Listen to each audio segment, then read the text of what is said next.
ଆହୁରି ରାତି ଅଛି। ମୁଁ ଭାବିଲି ବେହେତିଆ ହେଇଗଲାଣି ବୋଲି ମୁଁ ପଳେଇଛି ପାଇନି ଅନ୍ଧାର ଜଣା ପଡୁଛି ତ।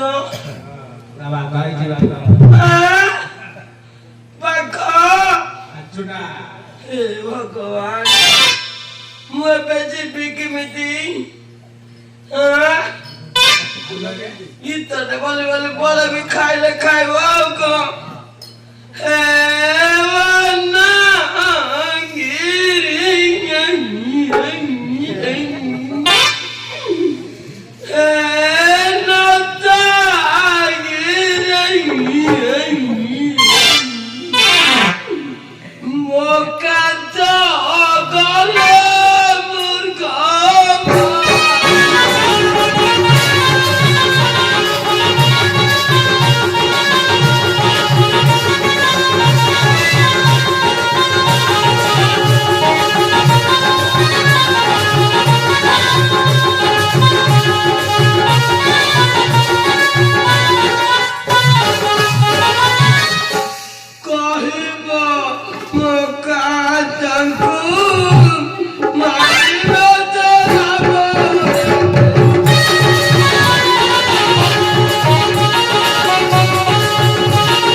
ଜଙ୍ଗଲ ଭିତରେ ତମେ ଝିଅ ପିଲା ଦିଟା କୁଆଡେ କିଲ ମା?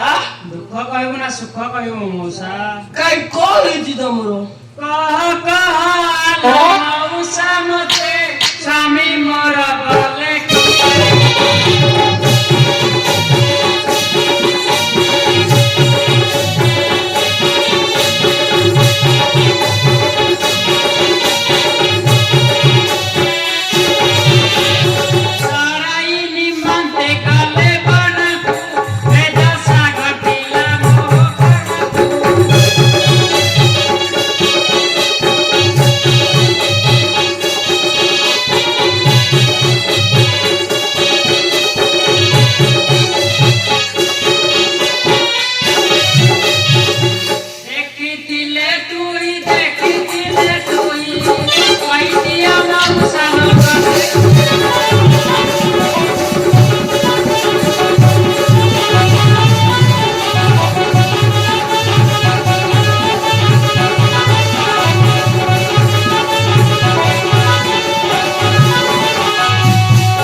ଚଢେୟାର।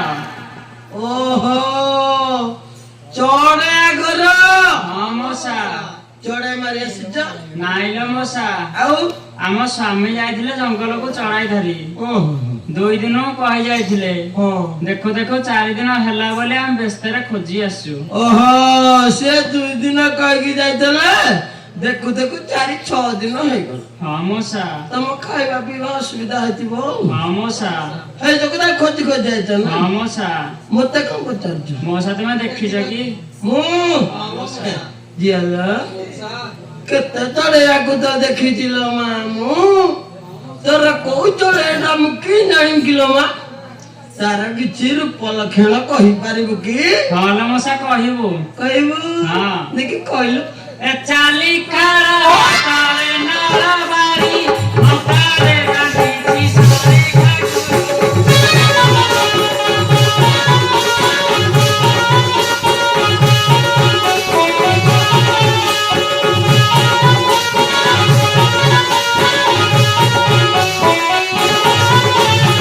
ଅଳକା ଛଟା ଅଙ୍ଗରେ ଭୂଷଣ କାହା ନଦୀ ପିଠା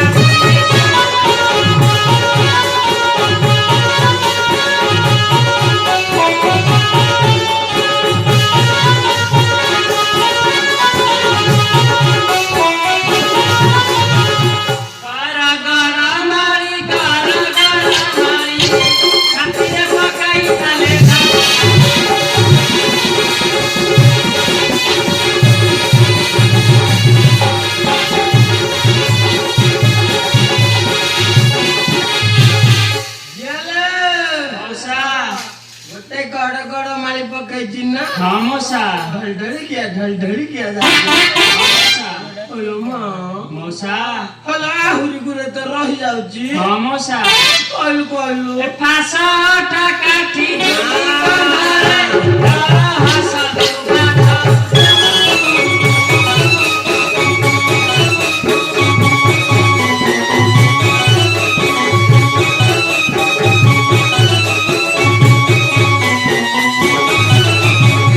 ତାର ସମ୍ପତ୍ତି ସେ ମୋର ଧନ ଭାବି ନାକେ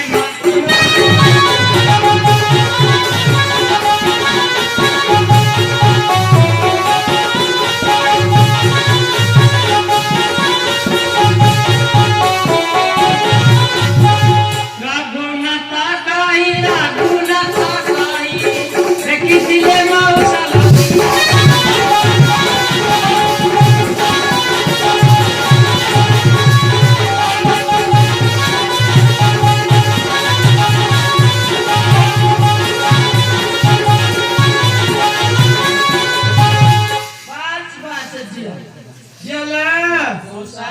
ଏଇ ଯୋଉ ରୂପ ଲକ୍ଷଣ କହିଲୁନି ହଁ ମଉସା ସେଇ ଭଳିଆ ଗୋଟେ ଚଢେ ଏବେ 2 ଦିନ ଥରେ ମୁଁ ହାପୁଡିଥିଲି ଲୋ ମା। ଦେଖିଥିଲ ମଉସା ହଁ ହଁ ହଁ କୁଆ ଗଲେ କହିପାରିବ କି ଜିଆଲ ମଉସା ମୁଁ ଦିନ ରାତିଟା ତ ରାତି 13ଟାରେ ମତେ ଗୋଟେ ମାଇଲା ଲୋ ମା।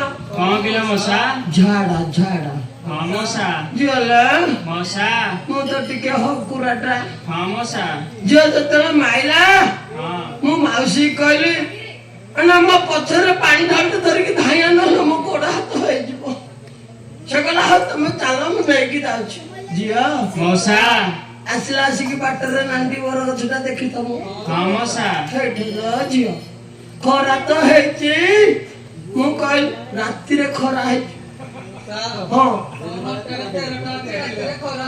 ହଁ ରାତିରେ ତ ଖରା ହଉଥିଲା ଆଉ ଝିଅ ଏଟା ଏଟା ଜହ୍ନଟା ସେଇଥିପାଇଁ ପିଠିକି କାଟୁ ନଥିଲା ଆଉ ଝିଅଲ ମଉସା ମୁଁ ଯେତେବେଳେ କଛାଟା ଖୋଲିକି ବସି ପଡିଛି ମଉସା ସେଇଟା ଯୋଉ ଧରିଥିଲା ମଉସା କାନ୍ଦିଆ ନଳ ଏଇଟା ଲ ଝିଅ ଝିଅ ମୋ ଆଡେ ତ ଏମିତି ପେଲି ମଉସା ତମେ ଡରିଲ କି ଡରିଲି ମାନେ ଯୌତିକ ବାହାରୁଥିଲା ତଳକୁ ଆଉ ସିଏ ବାହାରିଲାନି ଖାଲି ତା ଉପରକୁ ଉଠିଲା। ମୁଁ ମାରି ଦମ୍ଭିଲା ନା ମଉସା ତୁମେ ଡରିଲ କି? ମୁଁ କହିଲି ନା ଆଉ କଣ ଡରିବି ଯୌତିକ ତ ବାହାରୁଥିଲା ସେତିକ ଆଉ ଡରିବି କଣ? କହିଲା ମଉସା ଏଥର ଭୟ କରିବାର କିଛି ନାହିଁ ମୁଁ ଚଢେଇ ମାରୁଛି। କହିଲା ମଉସା ଏ ଯାକ କୋଉ ଯାକ ଅଧିକା ଚଢେଇ ମିଳିବେ କହିଲ? ମୁଁ କହିଲି ବାପାରେ ଏ ସତ୍ୟନାରାୟଣପୁର ଏଇ ଯୋଉ କାଉଣ୍ଟରରୁ ମାଲ ଆଣି କିଏ କାଣ୍ଡସରେ ତ କିଏ ବାଟୁଳି ଘରରେ ମାରି ସବୁ ଚାଖଣାରେ ଶେଷ। ହଁ ମଉସା ତା ଭୟରେ ସବୁ ହରଦ୍ୱାର ମନକୁ ପଳେଇଛନ୍ତି। କଣ କଲ ମଉସା? ମୋ ସ୍ୱାମୀ କି ହରଦ୍ୱାର କଣ ପଠାଇଦେଲ? ଆରେ ତମେ ଏଇଟା ବୁଝିଲ? ମୁଁ କହିଲି ଭୟ କରିକି ଚଢେଇ ସବୁ ହରଦ୍ୱାର ମନକୁ ପଳେଇଛନ୍ତି। ପଠେଇବି କହିଲି ମା ମଉସା ସେ ତ ଲୋଭି ଲୋକ ପଳେଇଥିବେ ଆଉ। ସେଇଟା ନବିଟା ହଁ ଲୋ ମଉସା ଯାଇଥବ ମୁଁ ଜାଣିନି। ମୋର ତ 4-6 ଦିନ ହେଲା ପଦାଟେ କୁଆ ଯାଇଛି ଯେ ମୁଁ ତାକୁ ଖୋଜୁଛି। ମୁଁ ପଦା ଖୋଜିବି ନା ମଉସା ଆମେ ମାଇପେ ଯେତେଟା କେଉଁଆଡେ ଯିବୁ ମଉସା? ଏବେ ଯୋଉ ଆସିଥିଲା ଅଣ୍ଡିରା ହେଇକି ନା ମାଇକି ମଉସା ଆମେ ଘରୁ ଭାବିକି ଆସିଥିଲୁ ବାଟରେ ଯାହାକୁ ଦେଖିବୁ ତାକୁ ସାଥିରେ ଟିକେ ନେଇକି ଯିବୁ। ବିଶେଷ ଘୋଷଣା ଆଜି এই রঙিন আমাদের মঞ্চস্থ হওয়া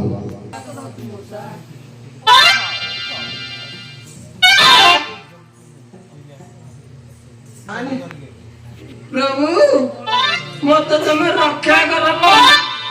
ଇଏ ତ ଆଜି ମାରିବେ ଯାହା ଜଣା ପଇଲାଣି। ଆଉ ମଉସା ଯିବି। ହଁ ମଉସା ହଉ ଝିଅଲ ମଉସା ହେଲେ ଝିଅ ତୁ ଆମର ଏଇପଟେ ଯା। ଆଗକୁ ଗଲେ ବୁଦ୍ଧି ବୁଦ୍ଧି ଆମ ଗେଟ ମଉସା ବଡ ଝିଅ ତୁ ଏଇପଟେ ଯିବୁ। ମାନେ ଏଇପଟେ କାଉଣ୍ଟର ଟା ଅଛି ପକେଇବୁନି ହେଲା। ଶୀଘ୍ର ଖୋଜିବ। ହଁ ମଉସା ଯିଏ ଦେଖିବ ମତେ ଡାକିବ। ହଁ ମଉସା ମୁଁ ତ ତମ ମଝିରେ ମଝିରେ ଚାଲିଲି ଆଉ ହଁ ମଉସା ହେଲା। ଚଳ ୟାର